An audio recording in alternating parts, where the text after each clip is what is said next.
हर महादेव। जय श्री कृष्णा। राधे राधे।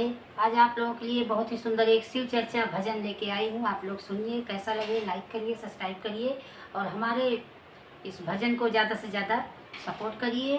और आप लोगों के सपोर्ट की हमें बहुत ज़रूरत है। महादेव भगवान की कृपा आप सब पर बनी रहे। हर हर महादेव।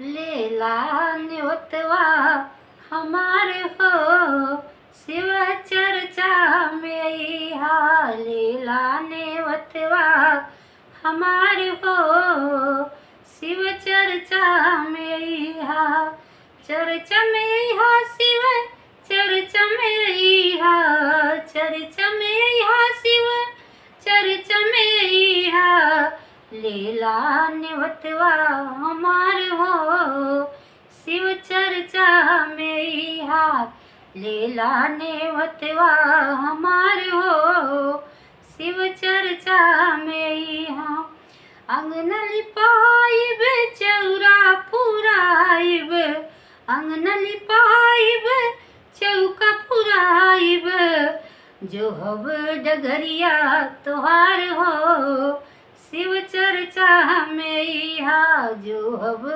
डगरिया तोहार हो शिव चर्चा में लेला नेवतवा हमारे हो शिव चर्चा में गंगा के जलवा से कलसा भराइब गंगा के जलवा से कलसा भराइब धोब चरनिया तोहार हो शिव चर्चा में धोइब चरनिया तोहार हो शिव चर्चा में लेला नेवतवा हमारे हो शिव चर्चा में भंगिया धतुरवा के गोला बनाइब भंगिया धतुरवा के गोला बनाइब भोगवा लगाइब तोहार हो शिव चर्चा में